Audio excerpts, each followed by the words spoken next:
Cabeça pensantemente fervilhante, eu estava aqui pensando, será que existe um curso de língua portuguesa completíssimo, como a gente vê por aí na internet?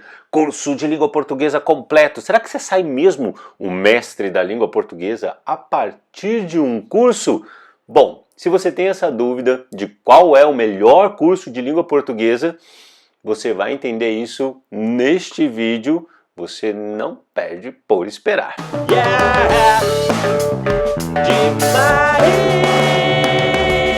Se você já pensou nisso, é porque você gostaria de um curso de língua portuguesa que deixasse você o mestre da língua portuguesa.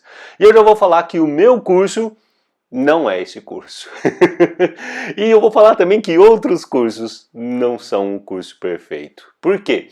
Porque a gente não pode dizer que existe um curso completíssimo de língua portuguesa. Tinha um professor meu na faculdade que ele falava assim, não fizeram a gramática perfeita ainda, porque não tem nenhum livro que aborde a língua portuguesa por completo.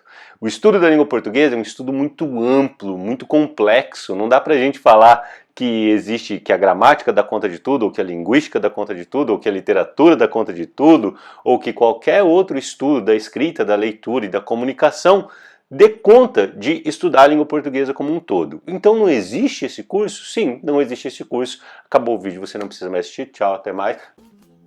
Vincent, I'm on the intercom. Existem outras dicas que são importantes quando você precisa estudar a língua portuguesa.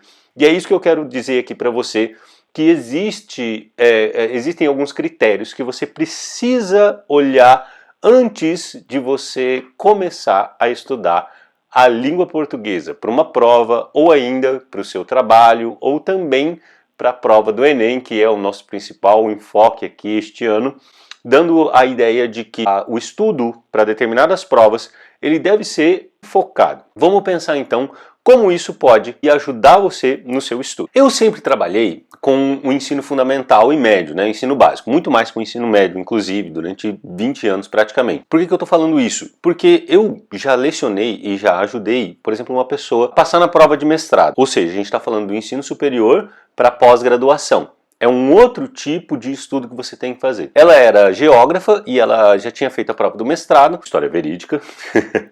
E aí ela entrou em contato comigo e falou, preciso de umas aulas de português. Eu falei assim, mas gente, você vai fazer mestrado para geografia. Brincadeira. Eu sabia que o que ela precisava não era do conteúdo de geografia, era conseguir compilar aquilo que ela estudou em vários livros, né, de teorias diversas de geografia, para aplicar isso a uma prova em específico. Para quem não sabe, uma prova de mestrado é feita normalmente de perguntas com bastante complexidade e que exigem uma profundidade na sua resposta. Ou seja, você usa a escrita para você poder sintetizar o seu conhecimento e passar isso numa prova. O que aconteceu? Ela tinha lido já vários livros, ela já tinha se preparado para o mestrado, e aí eu ajudei a conseguir organizar esse conhecimento através da escrita. Pra vocês terem uma ideia, uma resposta de uma pergunta de uma prova de mestrado, ela vai variar assim de 30, 60, 90 linhas, dependendo de como for. Ou seja, sabe essa redação do Enem? A galera reclama, 30 linhas é muita coisa, não sei o que, blá blá blá. Pois é. Quando você terminar a sua graduação, ou ainda na sua graduação no ensino superior,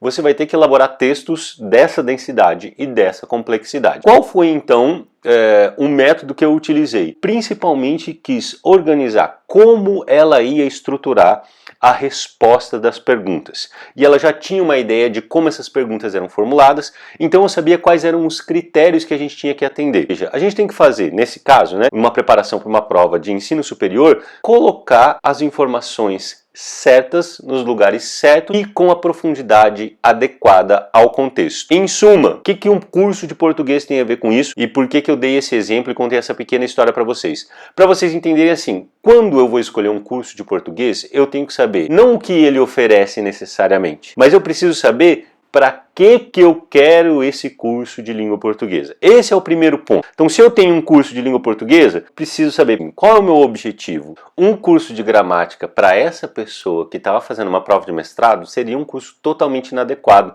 não seria prático, ela ia aprender um monte de coisa de gramática e não ia aplicar isso no seu texto. O que a gente precisava então? Só a organização textual, elementos de coesão, estrutura de parágrafo, entre outros conceitos que a língua portuguesa dá conta. Então percebam, qual é o melhor curso para você? É aquele curso que oferece aquilo que você precisa. Esse é um primeiro ponto. Pra quê? Para que eu vou usar a língua portuguesa? Eu vou usar isso para responder uma prova do Enem. Ótimo! Então, como é a prova do Enem? Para fazer o vestibular da Universidade Federal. Como é a prova da Universidade Federal? O que esse curso, seja ele de português, matemática, física, química, biologia ou qualquer outra área de conhecimento, oferece que eu posso usar na prova que eu vou fazer. Esse é o ponto essencial. Há vários cursos que eles entregam muito conteúdo, a gente tem um monte de coisas e a gente não usa tudo aquilo que o curso nos oferece. Então a gente precisa de uma funcionalidade. Então se é uma prova, são 2 provas, são 3, é uma prova em específico, são várias provas que eu quero usar. Então nessa prova, o curso, e eu alio as 2 coisas. O segundo ponto é, como é que eu vou saber o que a prova exige? Tem 2 formas e você precisa das 2 para você colocar isso em prática. Vamos lá. Primeiro, você tem que olhar no edital. O seu edital, ele vai mostrar para você todos os conteúdos cobrados nessa prova, ou todos os possíveis conteúdos. Atenção a esse adjetivo. Possíveis conteúdos. Então, quando a gente percebe quais são os conteúdos, a gente vê tem um universo. Por que possíveis? Porque você vai ver mesmo especificamente quando você olhar as provas anteriores que foram solicitadas. Então, por exemplo, como é que a gente sabe os conteúdos mais importantes para o Enem? A gente sabe os principais conteúdos do Enem quando a gente percebe que isso é recorrente nas provas. Pode ser em qualquer conteúdo, certo? Se você vai fazer uma prova de concurso público, por exemplo, então você tem que pegar as questões que foram aplicadas nesse cargo, desse concurso público anteriormente. Quais foram as bancas? Quais foram as que foram mais recorrentes? E dentro disso você percebe que existe um universo de conteúdos dentro do universo do edital. Porque não cobra tudo de português, ele cobra alguns elementos de português. Dentro desses possíveis conteúdos, nós temos os conteúdos que efetivamente são cobrados. Como é que a gente descobre isso? Então, quais são os 2 métodos? Você olhar o conteúdo do edital antes de ter o curso e você olhar como são as provas para você poder enfocar naquilo que você necessita resolver. Quais são os principais pontos? Quando eu montei o GPS Enem de linguagens e redação, eu pensei, o que o cara que vai fazer a prova do Enem precisa de português? Ele não precisa saber toda a gramática, ele não precisa saber especificamente o objeto direto preposicionado ou qualquer outra coisa nesse sentido. Ele precisa ter um traquejo de leitura e de resolução das questões. Lógico que isso é bem elementar. Além disso, a redação. Então, por exemplo, quando você vai comprar um curso de português, que é para uma prova de concurso, e a sua prova exige redação e o curso não tem redação, pelo menos a orientação da redação, como é que você vai ir bem na redação só com as aulas de gramática? Você precisa da redação porque a estrutura da escrita, a técnica da escrita, ela compreende a gramática, mas ela não é especificamente gramatical. Ela é principalmente expressão do seu pensamento, expressão da estrutura do texto e do gênero textual que é solicitado no Enem, no vestibular ou qualquer outra prova que você vai fazer. Os principais pontos são quantos % do edital da prova e do curso eu tenho. Você tem que perceber os 2 para você poder aliar as 2 coisas. Então vamos lá, o que a gente viu até agora. Você precisa de alguns elementos. Anotem aí. Primeiramente, o edital, a prova que você vai fazer. Qual o conteúdo geral? Depois, o que é mais cobrado dentro desse edital? Quais são os conteúdos mais cobrados através das questões? Terceiro, e o mais importante para você pensar agora, como esse conteúdo é cobrado, ou seja, a banca, o cara que faz a prova, ele tem um objetivo com aquela questão. Tem determinados pontos que ele quer analisar do candidato. Então você precisa saber como aquele conteúdo é cobrado. Ele é cobrado de uma forma técnica e mais direta? De uma forma mais interpretativa? Cobrado através de leitura textual? Como é que esse conteúdo cai na prova? 3 coisas são essenciais para você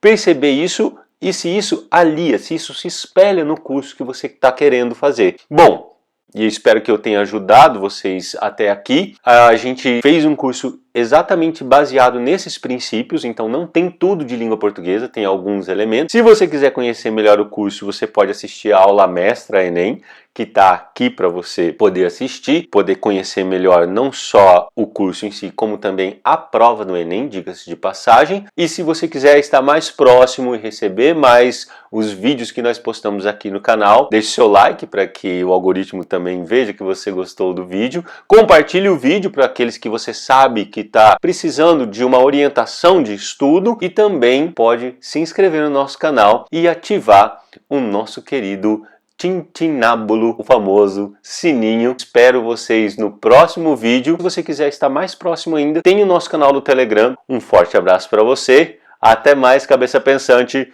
Nos vemos no próximo vídeo. Demais!